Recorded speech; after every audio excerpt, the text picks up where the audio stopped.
वाचत होतो. एक असा होता म्हणजे डॉक्टर होता. तो काय होता? डॉक्टर होता. तो बीड जिल्ह्यामध्ये यशस्वी हॉस्पिटल मध्ये होता. तो काय करायचा? रोज थोडी थोडी घ्यायचा. कशी घ्यायचा? थोडी थोडी घ्यायचा. एक दिवस काय झालं तर थोडीशी जास्तच झाली. त्याच गावच्या पाठीचे सगळे इंजेक्शन घ्यायला आला. त्या इंजेक्शन घ्यायला आधी डॉक्टरला तपासले. तसं त्या डॉक्टरांनी पाटलाला तपासले आणि पाटलाला सांगितलं की तुम्हाला यावेळेस गोळ्या औषध देऊन चालणार नाही, तुम्हाला इंजेक्शनच द्यावं लागेल. तर डॉक्टरनी घेतलं इंजेक्शन, खाली केलं वर केलं खाली केलं, दिलं पाटलाला. पाटील उठला. पाटील, डॉक्टर तुमची एवढी प्रगती झाली का मला इंजेक्शन दिलेलं कळालं सुद्धा नाही. तर तो डॉक्टर होता पिऊन. त्या डॉक्टरने पाटलाला इंजेक्शन द्यायच्या आधी पाटलाच्या डोक्याला का सुटायला लागतं म्हणजे एवढी पेटायची गचुरी असं. एकाने काय केलं? पिऊन आला. त्याची बायकोशी घरात बसली होती. पिऊन आला दार डुलतच आला, बसला त्याच्या बायको समोर. सखे ऐक, मी जर सरपंच झालो तर आपलं गाव आहे ना नळ योजना होईल. आपलं गाव चमकलच पास शांतच सोय नाही. मी जर आमदार झालोच तर आपला जिल्हा पार विचारताच सोय नाही, सगळ्या जिल्ह्यामध्ये योग्य होईल. आणि मी जर पंतप्रधान झालोच तर आपला भारत देश सगळ्या देशांमध्ये योग्य होईल. ती म्हणते, अहो तुम्ही पिऊन आले, तुमचा ड्रेस घालण्याऐवजी मग गाऊन घातले, तो काढा आधी, मग सरपंच व्हा, आमदार व्हा, नाही तर पंतप्रधान व्हा. एवढी दारुड्यांची गत वेगळी असती बेटा.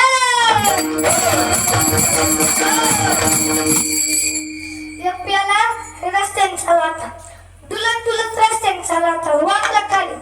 काय वाकलं सांगत नाही, कळलं असेल तुम्हाला. वाकला खाली, पुढं उभं वाकता येते, असंच वाकून राहिला.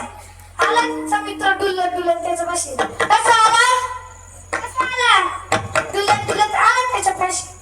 आणि त्याच्या पाशी मग मित्र, काय झालं तुला? तू असं सरळ नाही ना, असं खाली का वाकले? मग तू काय सांगू तुला माझी गत, मग अशी खाली वाकून सरळच वाकता आहे ना. तुम्हाला एवढंच ना, चल डॉक्टर जाऊ. गेलो दोघं डुलत डॉक्टर गेले. डॉक्टर माझ्या मित्राला सरळच वाटत, मग अशी खाली वाकले, असं वाकूनच राहिले. डॉक्टर म्हणले, तुम्ही आधी मला 500 रुपये द्या बघा, मग मी तुम्हाला असं सरळच करतो. पिऊन आलता का तुम्हाला? डॉक्टर 500 नाही पण 1000 घ्या, 1500 घ्या, नाही 2000 घ्या, पण मला सरळ करा. तर असं म्हटल्यावर डॉक्टर म्हणले झोप. डॉक्टर सर मित्रासोबत दुसरा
नाम संकीर्तन साधन पैसोपे जळतील पापे जन्मांतरीचे नरगती सायास झाले मनंतरा सुखे येतो घरा नारायण ठाईच वैसोनी करा एक चित्त ठाईच वैसोनी करा एक चित्त मडी अनंत आळवा रामकृष्ण हरी विठ्ठल केशवा मंत्र जपावा सर्व काळ या विरानिक स्तपी साधन या विरानिक स्तपी साधन वातसे आन विठोबाची नरगती सायास जावे वनांतरा सुखे येतो घरा नारायण तुका मने सोप्या आहे सर्वाहुनी तुका मने सोप्या आहे सर्वाहुनी शहाणा तो धनी घेतोय ते नरगती सायास जावे वनांतरा सुखे येतो घरा नारायण महायोग पीठे तटे भीमत्या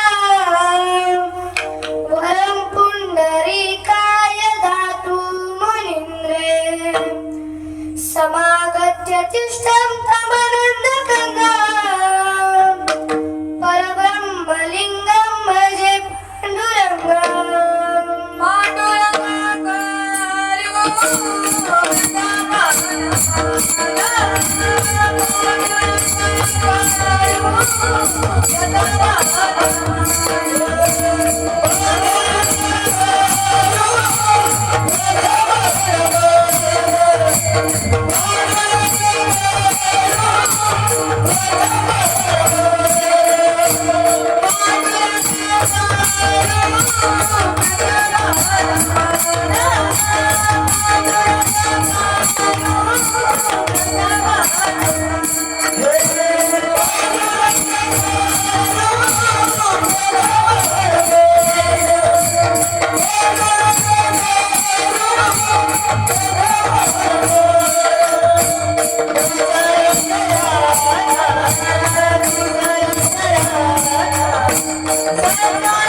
तस्मै श्री गुरुवे नमः सेवेलागी सेवक झालो तुमच्या लागून जगना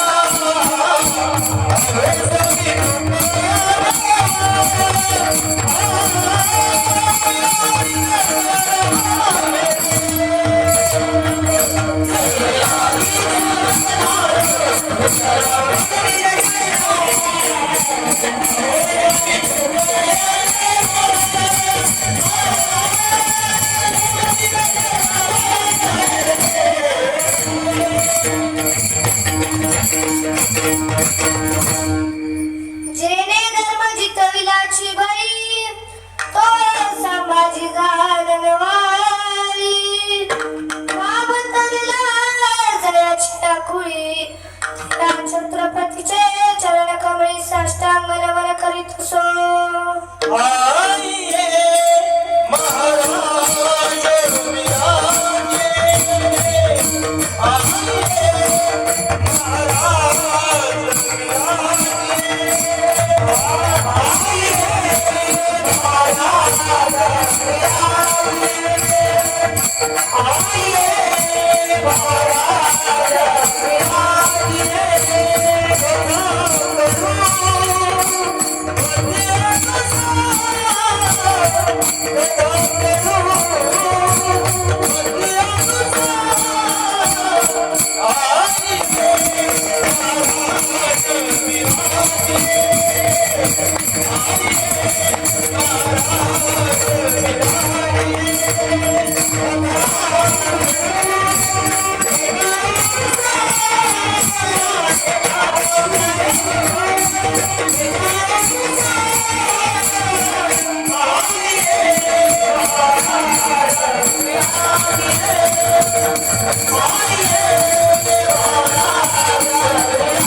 नामसंकीर्तन साधन पैसोपे नामसंकीर्तन साधन पैसोपे जळतील पापे जन्मांतरीचे नलगती सायास जावे वनांतरा सुखे तो नरा नारायण प्रस्तुत प्राप्त प्रसंगी कीर्तन रूपी सेवेसाठी निवडलेला अभंग श्रीमंत जगद्गुरु तुकोबरायांचे तुकोबर आपल्याला या अभंगातून नामाचं महत्त्व पटवून देतात ज्यांचा सेवेसाठी निवडलेला अभंग आहे त्या तुकोबरायांचा अधिकार काही कमी नव्हता तुकोबरायांचा अधिकार सांगण्यापूर्वी थोडासा अल्पसा परिहार द्यायचा तो म्हणजे असा की ज्यांच्यामुळे मी आज या गादीवरती उभी राहिले ते असणारे माझे गुरुवर्य ज्यांच्यामुळे मला इथे येण्याचा योग मिळाला ते असणारे कल्पनाताई हौशीराम जाचक तसेच कीर्तन म्हटलं की एक त्याचा खेळ नसतो कीर्तनात गायक वादक आणि गोड ऐकणारे श्रोते सुद्धा लागतात मला गायक म्हणून ज्याची साथ लाभली ते असणारे माझे गुरुवर्य असतील तसेच बाळा महाराज जाधव असतील आणि आमच्या संस्थेचा वैभव कुणाल महाराज चव्हाण सुद्धा असतील मला ज्यांची मृदुंगाचार्य म्हणून साथ लाभली ते असणारे जुन्नर तालुक्याचा वैभव आमच्या संस्थेचे सर्व सार्थक महाराज बोराट सुद्धा आहेत त्यांच्या समोर बसलेले माऊली महाराज दिघे सर्व जुन्नर तालुक्याचं वैभव ते सुद्धा इथे वाजवायला आहेत आणि तुमच्यासारखे गोड ऐकणारे श्रोते सुद्धा आहेत तुमच्या सर्वांच्या चरणी माझ्या गुरुवर्यांच्या चरणी माझ्या गुरुवर्यांच्या चरणी नतमस्तक होऊन सेवेला सुरुवात विठ्ठल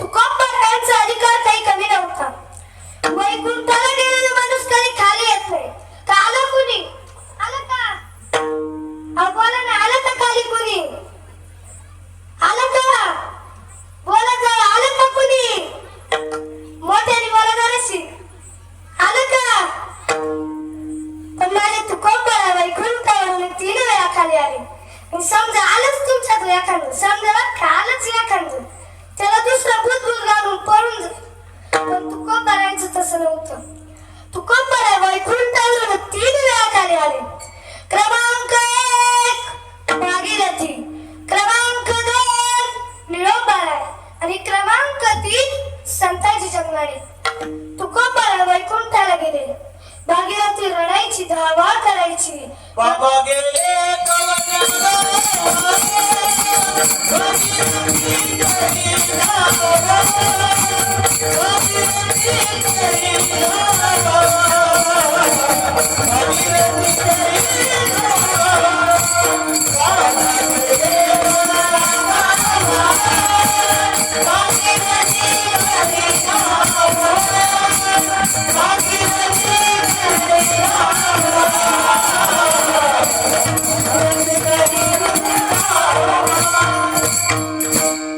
भागीरथी रडायची, धावा करायची, माझे बाबा कोठे गेले.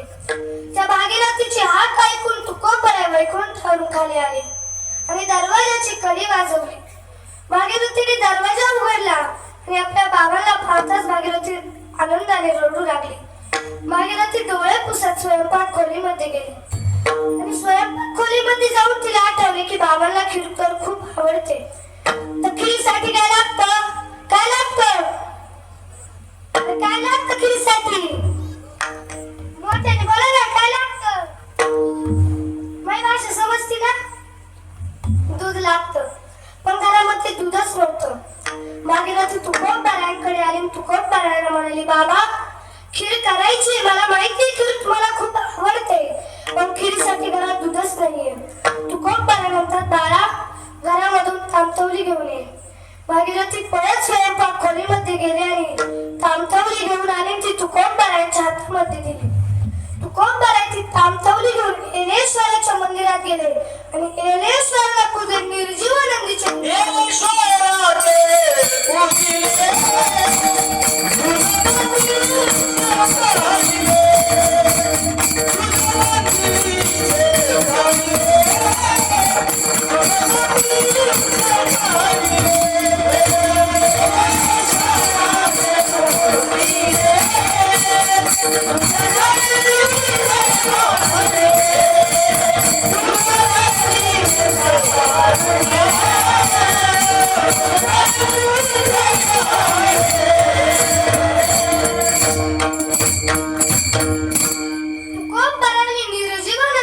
निर्जीवानंदीचे दूध काढले. एवढा मोठा तुकोबरायांचा अधिकार आहे. विठ्ठल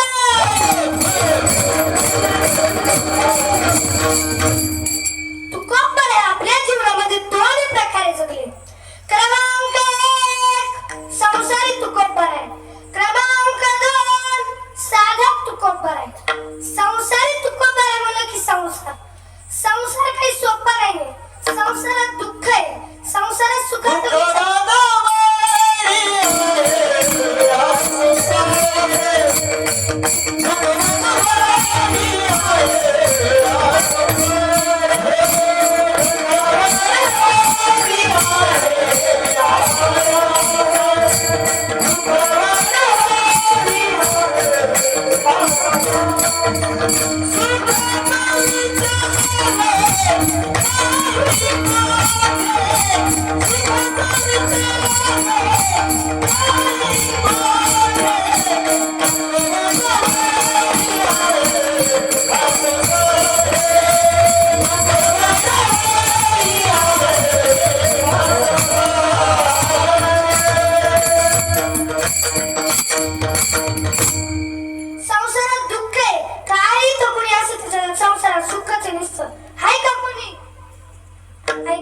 संसारात दुःखाचा विचार आहे. संसारात माणूस आशेवरती जगतो.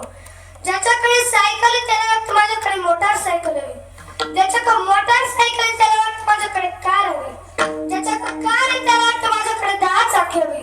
ज्याच्याकडे 10 चाकी आहे त्याला वाटतं माझ्याकडे जहाज हवं. आणि ज्याच्याकडे जहाज आहे त्याला वाटतं माझ्याकडे विमान हवं. त्याच्यात एकही भेटत नाही. माणूस संसारात आशेवरती जगतो.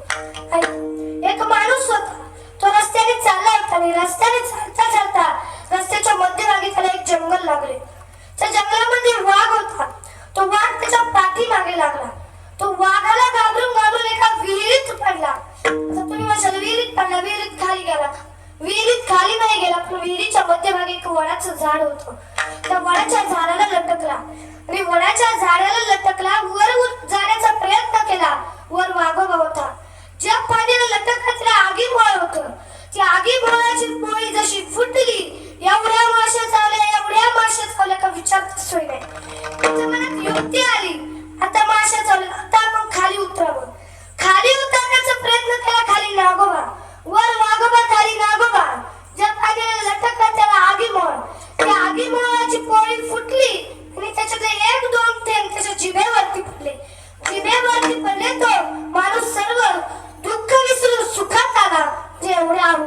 संसार विठ्ठल.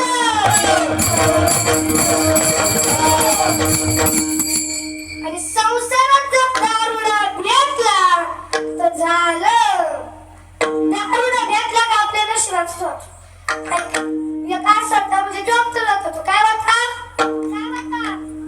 डॉक्टर होता. तो बीड जिल्ह्यामध्ये यशस्वी हॉस्पिटल मध्ये होता. तो काय करायचा? रोज थोडी थोडी घ्यायचा. कशी घ्यायचा? थोडी थोडी घ्यायचा. एक दिवस काय झालं तर थोडीशी जास्तच झाली. त्याच गावच्या पाठीचे सगळे इंजेक्शन घ्यायला आला. त्या इंजेक्शन घ्यायला आधी डॉक्टर तपासले. तसं त्या डॉक्टरांनी पाटलाला तपासले आणि पाटलाला सांगितलं की तुम्हाला यावेळेस गोळ्या औषध देऊन चालणार नाही. तुम्हाला इंजेक्शनच द्यायला लागेल. तर डॉक्टरनी घेतलं इंजेक्शन. खाली केलं, वर केलं, खाली केलं. दिलं पाटलाला. पाटील उठला. पाटील, डॉक्टर तुमची एवढी प्रगती झाली का मला इंजेक्शन दिलेलं कळालं सुद्धा नाही. तर तो डॉक्टर होता पिऊन. त्या डॉक्टरने पाटलाला इंजेक्शन द्यायच्या आधी पाटलाच्या डॉक्टरच्या का सुटायला दिलं म्हणजे एवढी पेटायची एकाने काय केलं? पिऊन आला. त्याची बायको अशी घरात बसली होती. पिऊन आला डुलतच आला. बसला तिच्या बायको समोर. सखे ऐक, मी जर सरपंच झालो तर आपलं गाव आहे ना नळ योजना होईल. आपलं गाव असं चमकलच पण शांतच सोय नाही. मी जर आमदार झालोच तर आपला जिल्हा पण विचारताच सोय नाही. सगळ्या जिल्ह्यामध्ये योग्य होईल. आणि मी जर पंतप्रधान झालोच तर आपला भारत देश सगळ्या देशांमध्ये योग्य होईल. ती म्हणते, अहो तुम्ही पिऊन आले, तुमच्याच ड्रेस घालण्याऐवजी मग गाऊन घातले तो काढा आधी. मग सरपंच व्हा, आमदार व्हा, नाही तर पंतप्रधान व्हा. एवढी दारुड्यांची गती असती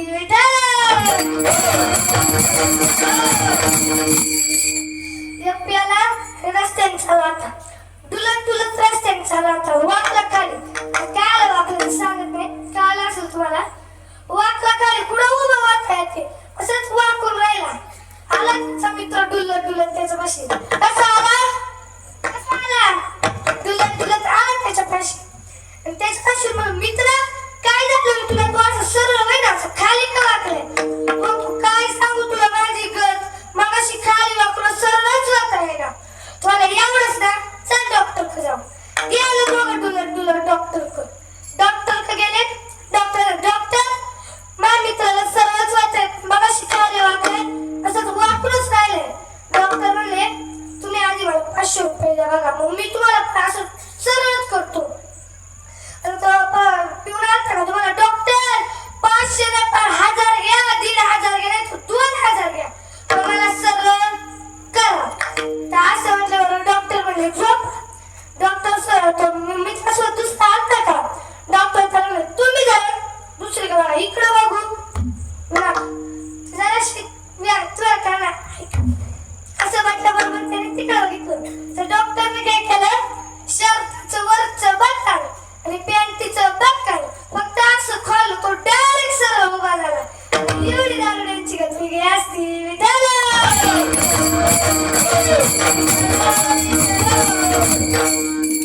तुमच्या कुणी पेट नाही म्हणून बरं आहे. प्रत्येक तुमच्या गावात दारू मुक्त आहे. तुकोबराने संसार करत होते. मी संसार करत असताना तुकोबराने आपल्या वावरामध्ये मिरच्या लावल्या होत्या. त्या मिरच्या तोडल्या आणि गोणीमध्ये भरल्या आणि विकायला निघाले. तर त्या काळात काही गाड्या नव्हत्या. आताच्या काळातली गाड्या आल्या. आता उगीच नाव माहित नाही म्हणून, नाही तर लय गाड्या आल्या सांगतोच नाही. त्या काळात बैलगाडीने प्रवास करायला लागायचा. तुकोबराने बैलगाडी झुकली आणि बैलगाडीने प्रवास करत करत शेजारच्या गावामध्ये पोहोचले. गावामध्ये पोहोचले आणि मिरच्या खाली उतरवल्या. मिरच्या विकायला बसले. तुकोबराने पुढे अशी रांगच लागली. सीताबाईपासून तर या कोपऱ्यापर्यंत रांगच लागली. लोक काय करायची? तर रांग लागली ती अशी नव्हती लागली. लोक तुकोबराला फसूनच जायचे. 1 किलो मिरची जायचे 2.5 किलोचे पैसे द्यायचे.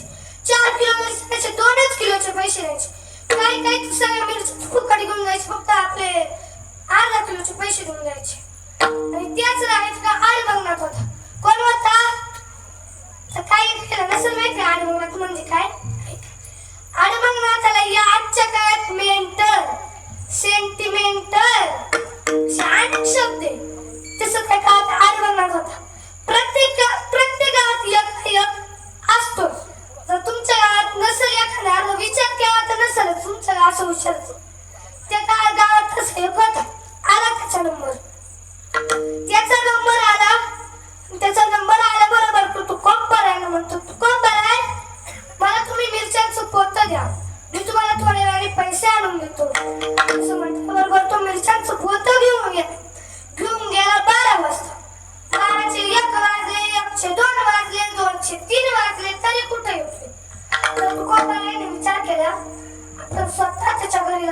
आधी जेवण करून मग त्याच्या घरी जाऊ.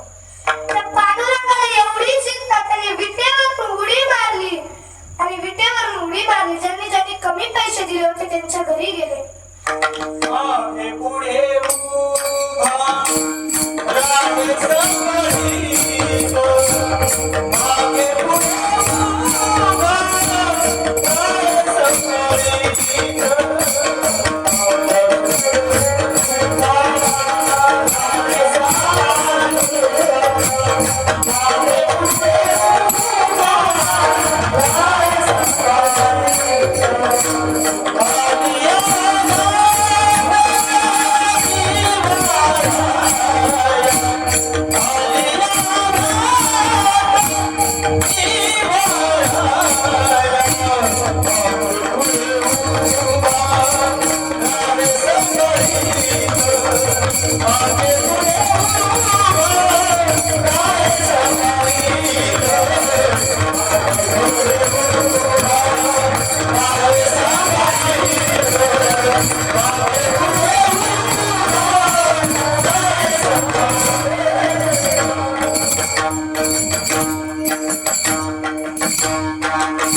पांडुरंग परमात्म्याने सिंहासनावरून उडी मारली आणि ज्यांनी कमी पैसे दिले होते त्यांच्या घरी गेले.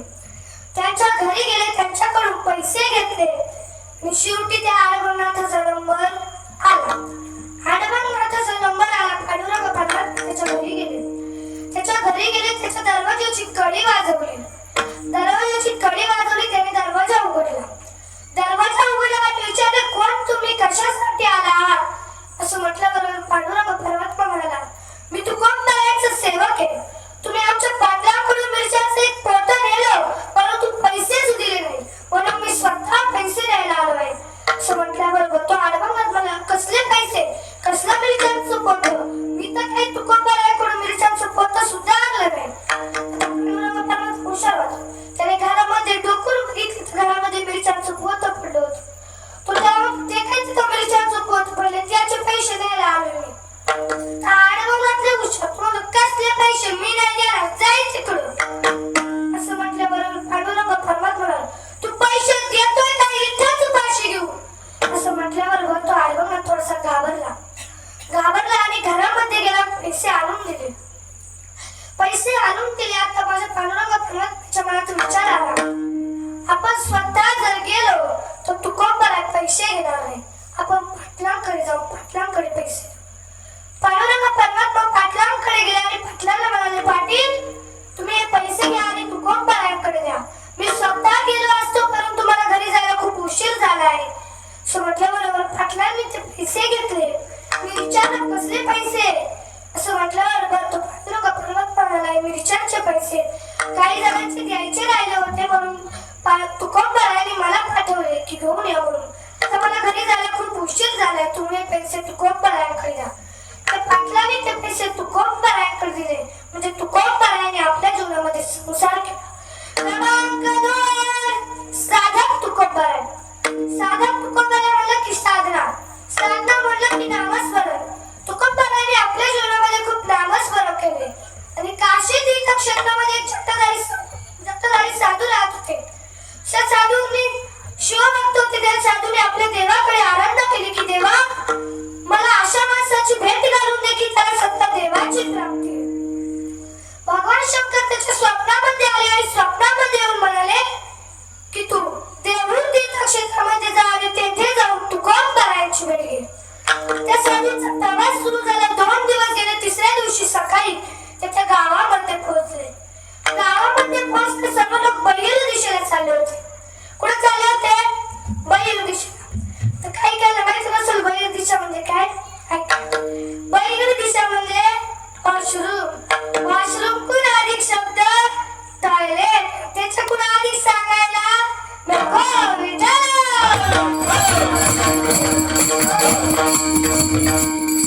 सर्व लोक बहिर दिशेला चालले होते. ते साधू गावामध्ये चालत असताना रस्त्याच्या एका बाजूने नामस्मरणाचा आवाज येऊ लागला. त्या साधूने तिकडे बघितलं तर एक माणूस नामस्मरण करत होता. ते साधू म्हणाले, शी शी शी, किती भंगार लोक आहे, बहिर दिशेला गेले तरी नामस्मरण करतात. असं म्हटल्याबरोबर ते साधू म्हणाले, इथं येऊन मग काहीच उपयोग झाला नाही.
त्या साधूला अचानक जाग आली आणि त्याने हजारो माणसं एकत्र नामस्मरण करण्याचा आवाज आला. त्याने उठून बघितले तर कुणीच नाही. कुणीच नाही बघितल्याबरोबर त्यांनी तुकोबरायांच्या केसाला स्पर्श केला तर काय, तुकोबरायांच्या केसातून रोमातून विठ्ठल विठ्ठल ध्वनी येत होता. त्या साधूने तुकोबरायाला उठवले आणि तुकोबरायाला म्हणाले, तुकोबराय, तुमच्या केसातून रोमातून विठ्ठल विठ्ठल ध्वनी येत आहे. असं म्हटल्याबरोबर ते साधू तुकोबरायाला म्हणाले, तुकोबराय, मला जे काही प्रश्न विचारायचे ते आत्ताच विचारू का? असं म्हटल्याबरोबर तुकोबराय म्हणाले, विचारा ना, तुम्हाला जे काही प्रश्न विचारायचे ते विचारा. असं म्हटल्याबरोबर त्या साधूने तुकोबरायाला प्रश्न विचारला की तुकोबराय, तुमची अशी अनावर वाचा कशी झाली? तर तुकोबराय सांगतात, माझी माझा जाती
तुकोबराय म्हणतात, आपण नामस्मरण केलं पाहिजे.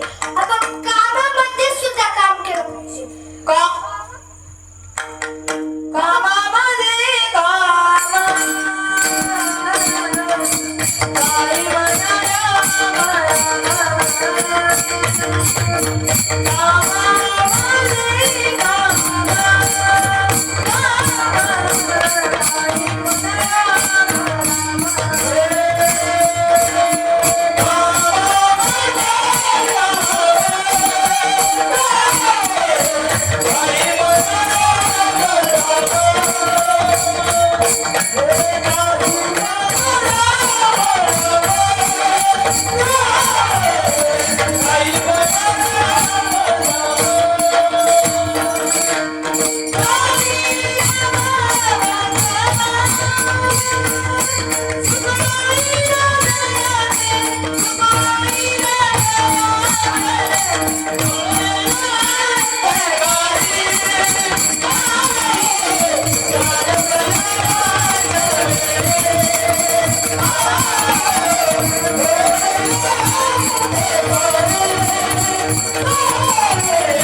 विचारलं की तू कोण, तू इथे मला का बांधलंय?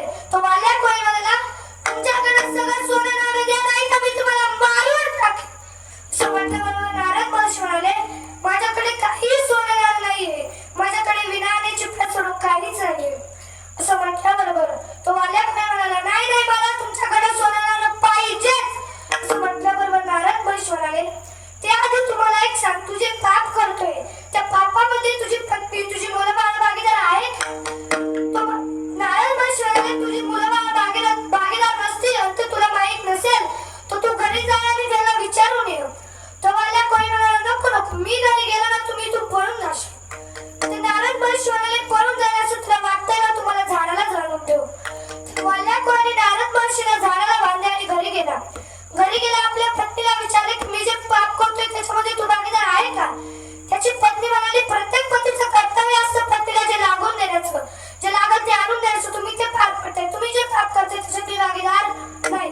असं म्हटल्याबरोबर ते आपल्या मुलाकडे गेले आणि मुलाला म्हणाले, मुलांनो, मी जे पाप करतोय तुम्हाला कपडे सोनं सर्व आणून देतोय, त्या पापामध्ये तुम्ही भागीदार आहे का? त्याची मुलं म्हणाली, प्रत्येक वडिलांचं कर्तव्य असतं मुलांना लागल ते आणून देण्याचं.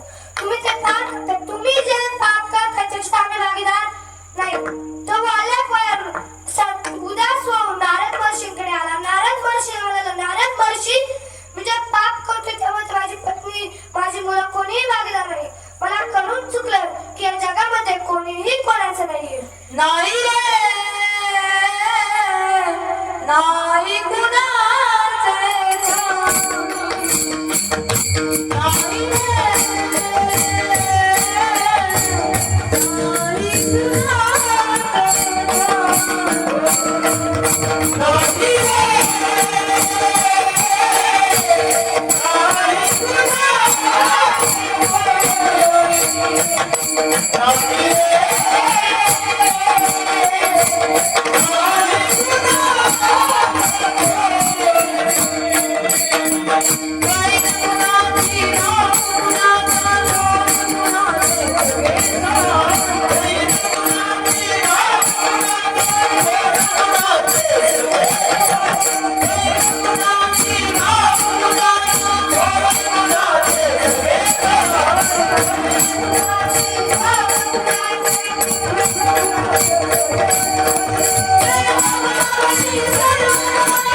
कुणाचे नाही तो वाल्या कोणी नारद महर्षीला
नामस्मरण. तर नामस्मरणाचे 3 प्रकार आहेत.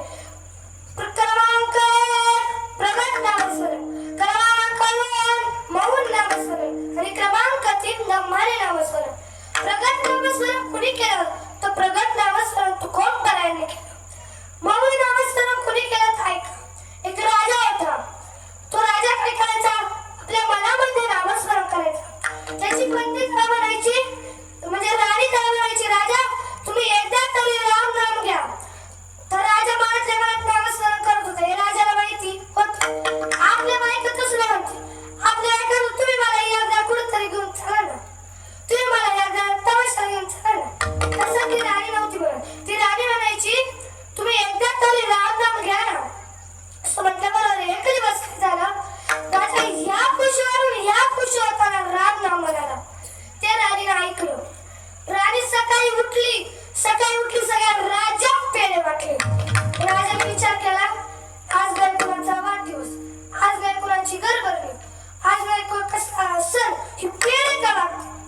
घरी आल्याबरोबर राजाने राणीला विचारलं काय ग, आज कुणाचा सण नाही, आज कुणाचा वाढदिवस नाही, आज कुणाची गरबरणी नाही, तू पेढे का वाटते? ती म्हणाली रात्री तुम्ही या खुशीवरून या खुशी होताना राम नाम म्हणाले. राजा म्हणाला परत बोल. राणी म्हणाली रात्री तुम्ही या खुशीवरून या खुशी होताना राम नाम म्हणाले. राजाने विचार केला एवढे दिवस जेव्हा मला आपल्या हृदयात कोंडले तो राम आज बाहेर आला, तो जगून काय फायदा? राजाने हसत जीव सोडून दिला. म्हणजे मौन नामस्मरण असं करायचं. क्रमांक 3 दंभाने नामस्मरण. दंभाने नामस्मरण कुणी केलं तर ऐका. एक राजा होता. त्यांनी सुंदर असं सरोवर बांधलं होतं. सरोवर म्हणजे एक तळ बांधलं होतं. तर तळ्यामध्ये मासे सोडले होते. ते मासे असे तसे नव्हते सोडले, तर रंगीबेरंगी सोडले होते. रंगीबेरंगी सोडले होते त्याला नथ घालून सोडले होते. काय व्हायचं? रोज त्या माशांची चोरी व्हायची. एक कोळी यायचा, रोज मासे चोरून यायचा. राजाच्या हातीच लागला. एक दिवस काय झालं? तो कोळी आला आणि त्याने जाळं टाकलं. तेवढ्यात राजाच्या पालखीचा आवाज आला. त्याने ते जाळं असंच फेकून दिलं आणि असंच त्या सरोवरापाशी वाईट वाटत दिले. पांढरी वाटत दिले. ती अंगाला चोळी नारळाच्या झाडाखाली नामस्मरण करत बसला. राजा आला. राजाने चोर पकडण्याआधी त्या कोळीवर तक्रार राजाला ते साधूच आहे. राजाने आधी त्याला दंडवत घातले. म्हणजे त्यांनी दंडाने नामस्मरण केलं होतं. तो कोण होता? कोळी. राजाला वाटलं, राजाने विचार केला आपल्या राज्यात एवढा मोठा साल आला तरी आपल्याला माहित नाही. तो कोळी होता. त्याने दंबाने नामस्मरण केले. दंबाने म्हणजे त्याने असं मन लावून नामस्मरण केलं. आपण सुद्धा तेच केलं पाहिजे. त्यासाठी मी तुकोबरायाला विचारलं की तुकोबराय तुम्ही म्हणताय नाम घ्यायचं, पण नाम सोपं आहे की अवघड? याचं उत्तर तुकोबराय अभंगाच्या शेवटच्या देतो.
शहरात घरी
ज्ञानेश्वर माऊली